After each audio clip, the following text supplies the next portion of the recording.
आपकी ज़िंदगी में अगर आपके हालात मुश्किल हैं और आपको लगता है कि उन मुश्किल हालातों की वजह से जो आपने अपने लिए कोई फ्यूचर का विज़न सोचा होगा या कोई सपना देखा होगा और वो आपको अब छोड़ना पड़ेगा क्योंकि चीज़ें उस तरीके से नहीं गई और लाइफ में जो ज़रूरतें हैं या ज़्यादा अर्जेंट नीड्स हैं उनको पूरा करने के लिए सेक्रीफाइस कर लो अपने सपनों को। अब टाइम आ गया है। अगर ऐसा कोई स्टेज आपकी लाइफ में है या आया है या आने वाला है तो आई थिंक ये चीज़ आपको ज़रूर बहुत ज़्यादा लाइक होप देगी। मैं मोटिवेशनल वीडियोस नहीं बनाता, मुझे इनफैक्ट वो पूरा जॉनरा ही थोड़ा सा क्रिंज लगता है। लेकिन कुछ चीज़ें हैं, कुछ हिस्ट्री है जो आपको लाइक हिस्ट्री का मतलब जो रियल में चीज़ें हुई हैं या असली में लोग थे जो आपको ऐसी होप देती हैं कि नहीं, लाइक कोई इतना आसान नहीं होता। जिसने भी कुछ किया है अपनी लाइफ में, अगर वो पैदा नहीं हुआ एक अमीर घर के अंदर या एक उन साधनों के साथ, तो बड़ी मेहनत से बड़ी जितनी तकलीफ़ें कोई भी और झेल सकता है उतनी तकलीफ़ों के साथ वो अचीव किया है। मैं अक्सर एग्जांपल देता रहता हूँ नीत्शे का या फ्रांज काफ्का का या मिर्ज़ा गालिब का। ये तीन मेरे फेवरेट एग्जांपल्स हैं जो कि एक सर्टेन क्षेत्र में कुछ काम करना चाहते थे। लाइक नीत्शे फॉर एग्जांपल एक राइटर थे, फ़िलासफ़र थे, किताबें लिखी उन्होंने काफ़ी सारी, लेकिन अगर आप उनकी ज़िंदगी में देखो उनके हालात, तो उन्होंने अपनी सारी खुद की लिखी हुई किताबों को अपने पैसों से, हालांकि एकेडमिकली ही वो सक्सेसफुल, उनको बढ़िया बढ़िया जगह पे जॉब मिली, जॉब ऑफ़र वगैरह हुई थी, लेकिन राइटर के तौर पे उनकी किताबें नहीं सक्सेसफुल हुई। The world was not ready for his wisdom. ये मेरा कहना है, शायद और लोग भी इससे एग्री करें। लेकिन उनके मरने के बाद लाइक भाई, अगर दुनिया में आज के टाइम पे नंबर एक फ़िलासफ़र या लेट से नंबर 10 फ़िलासफ़र, टॉप 10 अगर गिने जाते हैं तो नीचे का नंबर बड़े प्यार से आ जाएगा उसमें, ठीक है, जिसमें कि भाई एरिस्टोटल और प्लेटो और सोक्रेटिस इस टाइप के लोग हैं, उस लीग में उनका नाम आ जाएगा। बट रियल लाइफ में जिस लड़की से शादी करना चाहते थे उसने कभी प्रपोजल एक्सेप्ट नहीं किया, हेल्थ ख़राब थी, कोई बुक्स नहीं खरीदता था, खुद के पैसों छपवाते थे खुद की किताबें जो कि उनके ही घर में पड़ी रहती थी, घर की जगह घेरती थी। तो ये था आलम लाइक फेलियर का। इससे भी बुरा हाल अगर आप देखो तो फ्रांज काफ्का का था, जिनके नाम से आज पूरा का पूरा लाइक जिसे कहते हैं फिनोमिनन एग्जिस्ट करता है, काफ्का एस्क, एक पूरा का पूरा जॉनरा एग्जिस्ट करता है लिटरेचर का, काफ्का एस्क। उन्होंने मुश्किल से 50-50 से 100, 50-70-80-100 पेज की 2-3 बुकलेट्स लिख के गए थे वो, जो कि उन्होंने कभी किसी को दिखाई भी नहीं थी कि पब्लिशर को कि इन्हें पब्लिश कर दो या मुझे राइटर बनना है या कुछ। बस वो लिखते थे, शायद अपने लिए लिखा होगा या सोचा होगा कभी ज़िंदगी में अगर इस लेवल का कॉन्फिडेंस बिल्डअप हुआ कि मैं भी बन सकता हूँ राइटर, तो भी इन्हें छपवाऊँगा। ठीक है, बहुत कम एज में बीमार हालात में, सेम नीचे की तरह ही डेथ हो गई उनकी भी। उनके दोस्त को उन्होंने कहा था कि इन्हें जला देना, दोस्त ने जलाने की बजाय उन्हें पब्लिश करा दिया, और आज काफ्का को पूरी दुनिया जानती है। असली ज़िंदगी में कुत्ता नहीं पूछ रहा होगा। आई एम सॉरी, मैं ये सब वर्ड यूज़ कर रहा हूँ, मैं उनकी बहुत रिस्पेक्ट करता हूँ, लाइक सबसे रिस्पेक्टफुल एंटिटीज़ के तौर पे दुनिया की। लेकिन असली ज़िंदगी में उनके हालात क्या रहे होंगे? फाइनेंशियली भी कोई बुरे ही हाल थे एक तरीके से, ठीक है। उसके अलावा गालिब का देख लो भाई, बहुत बड़े किसी मुगलिया जिसे कहते हैं सल्तनत के कोई बड़े दरबारी के वो बेटे थे, इसलिए बचपन से ही नवाबी लेवल में उनका जिसे कहते हैं बचपन गुजरा। तो बचपन तो बढ़िया गुजरा, लेकिन बड़े होते होते तक हालात बदल गए। तो शेर उनके ऐसे ऐसे हैं कि कभी जितनी हम छोड़ दिया करते थे पैमाने में, आज उतनी भी मैसर नहीं मैं खाने में। तो आप शेर सुनो और आपको समझ आ जाएगा कि बंदे की गरीबी का क्या हालत या डाउनफॉल का क्या लेवल है, ठीक है। आज वो शायद उर्दू का अगर नंबर 1 शायर हो तो मिर्ज़ा गालिब का नाम लिया जाएगा, लेकिन अपने टाइम पे उन्हें लाइक कोई बहुत बढ़िया या लाइक अमेजिंग शायर नहीं माना जाता था, उन्हें आउटकास्ट टाइप का ही माना जाता था। तो इन लोगों ने, मैं इनका एग्जांपल मैं क्यों कह रहा हूँ फेवरेट ये मेरे एग्जांपल्स हैं, क्योंकि इनका एग्जांपल मैं इस चीज़ में देता हूँ कि अगर आप अपना काम कर रहे हो, जो भी आपका क्राफ्ट है उसमें, इर्रिस्पेक्टिव ऑफ उसमें आपको कैसी रिस्पॉन्स आ रहा है लोगों से, क्या उससे आपको मॉनेटरी बेनिफिट पहुँच रहा है या नहीं पहुँच रहा, एज लॉन्ग एज आप अपने क्राफ्ट के साथ ईमानदार हो, वो ही आपकी टोटल रिस्पॉन्सिबिलिटी है गॉड के द्वारा आपको दी गई कि इस दुनिया में आके जो आपका क्राफ्ट है आपने उसको कितनी ईमानदारी से सच्चाई से किया। जैसा कि गीता का मैसेज है, कर्म करो फल की इच्छा मत करो। और आप गोएथे की, एक बहुत बड़े जर्मन फिलोसोफर रहे हैं गोएथे, उनकी एक पूरी की पूरी जो जिसको कहते हैं मैग्नम ओपस है, उसमें उस चीज़ का उस फिनोमेनन जो उन्होंने लिखा उसका यूज़ होता है कई जगह एज ए लाइक उसकी इंस्पिरेशन के तौर पे, कि डील विद द डेविल। वो कहानी एक एक्टर की होती है, एक थिएटर आर्टिस्ट की होती है जिसको सफलता नहीं मिल रही होती, बड़ी कोशिश कर रहा होता है। तो एक रात में उसके पास डेविल आता है जो कहता है कि ठीक है तुम्हें जितनी सफलता चाहिए मिलेगी, अपनी सोल मुझे बेच दो, राइट। और वो डील कर लेता है और सफल हो जाता है, लेकिन सोल बेच चुका होता है डेविल को। तो ये वो चीज़ है, जैसे मैं नाम चलो ले लेते हैं, अब हनी सिंह है, क्या वो टैलेंटेड आर्टिस्ट नहीं थे? नहीं थे, वो नहीं मिल रहा था कोई भी बैकग्राउंड, इसकी वजह से उन्होंने वॉल्यूम 1 बनाया और वहाँ से वो फेमस हुए। ठीक है, ये है deal with the devil. Volume 1 का तमगा तो कभी उनके चेहरे से नहीं जाएगा, चाहे वो कितने ही बड़े आर्टिस्ट बन जाएं। और आई थिंक इसके अलावा डील विद द डेविल, और आई मीन आप लोग हैरान हो रहे हो कि भाई नीतशे और हनी सिंह की और वॉल्यूम 1 की बात एक ही लाइन में कर दी तुमने। I am just trying to like prove a thing, क्योंकि जो मुझे रेलेवेंट एग्जांपल मिल रहे हैं अपनी चीज़, और गोयदे की भी अपनी बात को समझाने के लिए जो मुझे रेलेवेंट एग्जांपल मिल रहे हैं, चाहे ताकि देखने वालों को भी ये बात समझ में आए, इसलिए मैं इस तरीके के एग्जांपल्स यूज़ कर रहा हूँ। अब उस तरीके का जो म्यूज़िक, उस बंदे का कॉन्फिडेंस था, ये था कि मैं ग्रैमी लाऊंगा भाई, उसने मैं गाने में लिखा हुआ है ये चीज़ें, तो यानी कि उसमें टैलेंट भी था, उसने साबित भी किया। सिर्फ क्योंकि समाज को गंद चाहिए तो उसने फिर गंद ही बना के साबित किया। ना सिर्फ वॉल्यूम 1, और भी गाने, लाइक म्यूज़िक छोड़ दो, गाने देखो लाइक 4 बोतल वोडका वगैरह, सब गंद ही है ये, राइट। आउट राइट लाइक जिसे कहते हैं कि सामाजिक तौर पे गंदगी नहीं फैला रहा वॉल्यूम 1 की तरह, या फैला भी रहा है पर गालियाँ नहीं यूज़ हो रही, लेकिन क्या शराब प्रमोट हो रही है ना, ये सब प्रमोट हो रही है, इससे क्या होगा सोसाइटी में, नेगेटिव आएगा। यह है डील विद द डेविल, कि अगर आपकी आर्ट को रिस्पॉन्स नहीं मिला तो आपने वो चीज़ें करनी शुरू कर दी जिससे जो डार्क साइड है सोसाइटी की, वहाँ से आपको सपोर्ट मिलने लग जाए। वो मिल जाएगा क्योंकि देखो आपकी जो आर्ट है उसमें तो पावर है ही, बट क्योंकि आपने अब उसे, उस सोल को जो है बेच दिया है डेविल को, तो अब डेविल देगा आपको, अब डेविल की पावर आ गई आपके पास, उससे उसे मिलेगी। तो अगेन मैं कुछ ज़्यादा लंबा इंट्रोडक्शन खींच रहा हूँ, मैं जहाँ जाना चाहता हूँ वहाँ उस तरफ चलते हैं।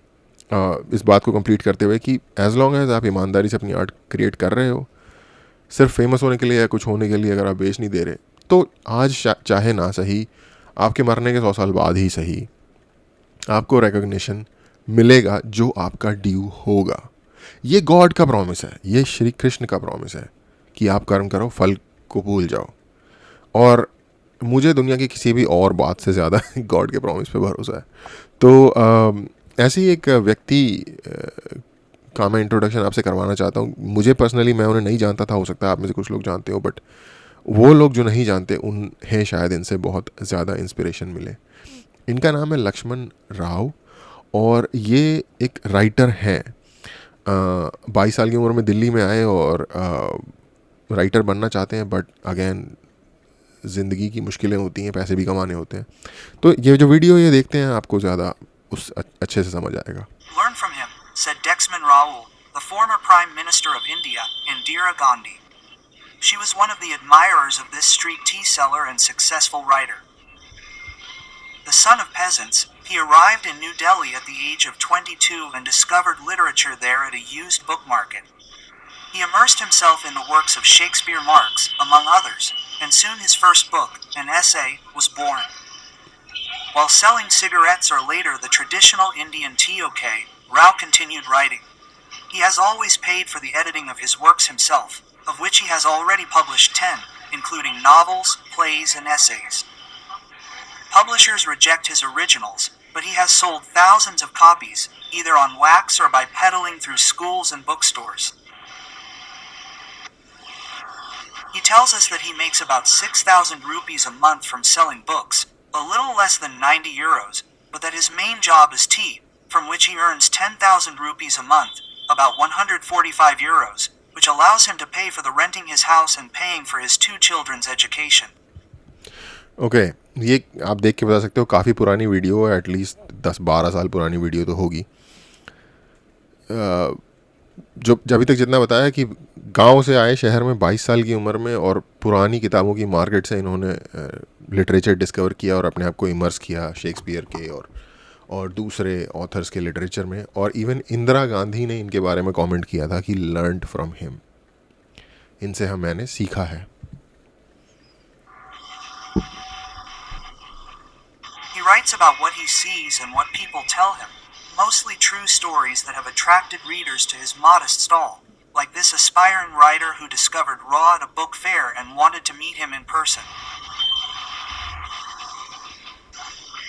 A recognition that even took him to the presidential palace in 2009, where then President Prativa Patil said that this humble tea seller does a great job for his country.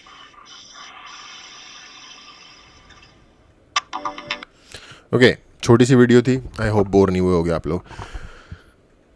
राष्ट्रपति प्रतिभा पाटिल जो थी, हालांकि उनके बारे में बहुत ज़्यादा बात नहीं करना चाहता, लेकिन मतलब इनको प्रेसिडेंट से अवार्ड मिला हुआ है, ठीक है। तो ऐसा नहीं है कि इनको रिकग्निशन जिस लेवल पे गवर्नमेंट की तरफ से आना चाहिए वो नहीं आया, वो आया है।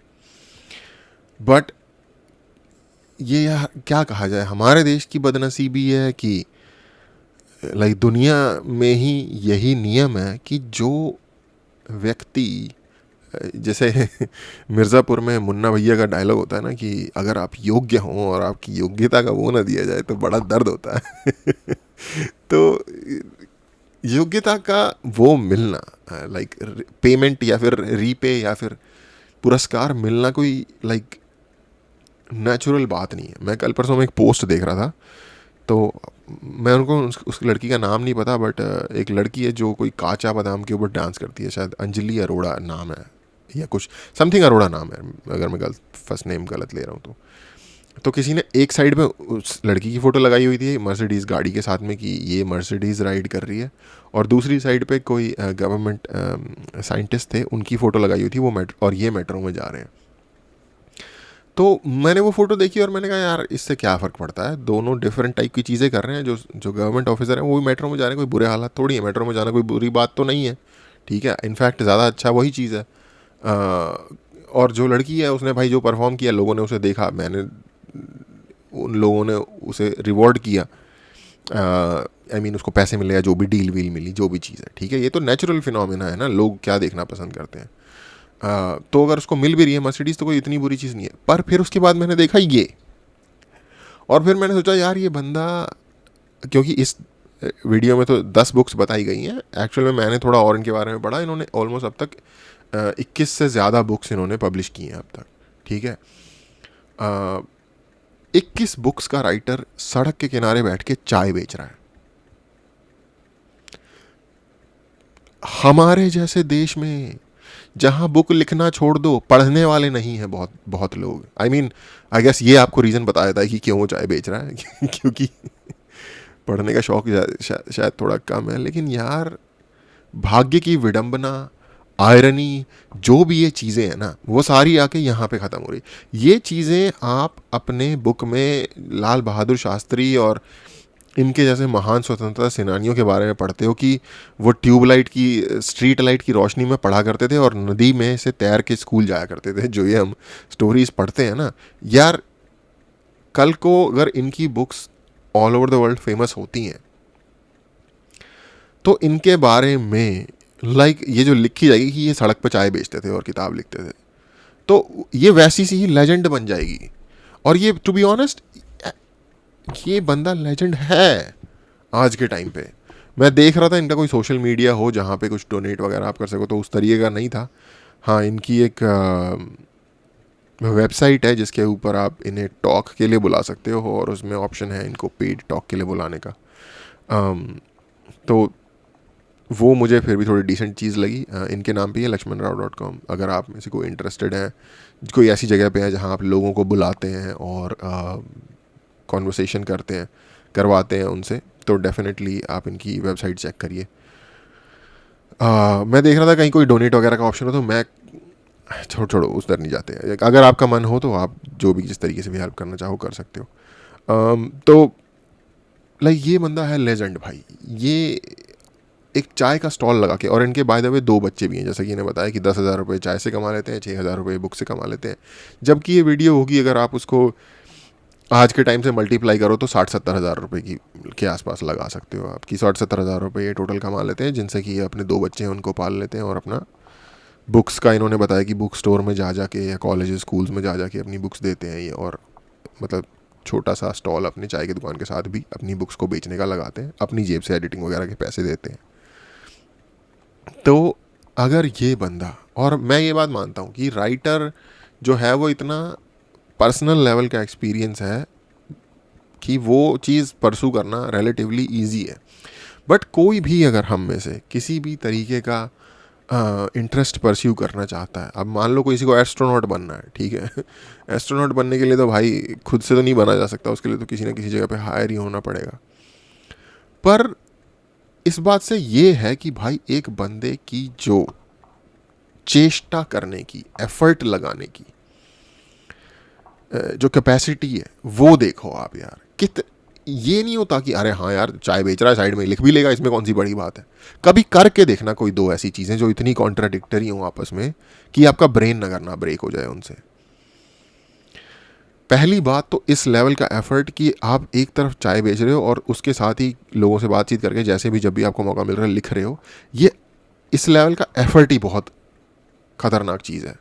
और उसके बाद उस चीज़ को मार्केट करने हैं, पता नहीं कहाँ जा जाके कर रहे हैं, जैसे स्कूल में जाके इधर उधर जाके मार्केट करना, वो सारी चीज़ें मेंटेन करना। एनीवे मैंने सोचा कि मैंने जब इसे देखा तो थोड़ा सा एक क्या बोलूँ, एक ऐसी मेंटल स्टेट में नहीं आ जाता बंदा जब देखता है यार ऐसा होता है या फिर ऐसा भी कोई है इंसान, हैरानी या जो भी कह लो आप। और मुझे लगा कि ये एक वर्थ चीज़ है शेयर करने के लिए ऑडियंस के साथ। तो बस मैं यही कहूँगा कि अगर अगेन मैं कोई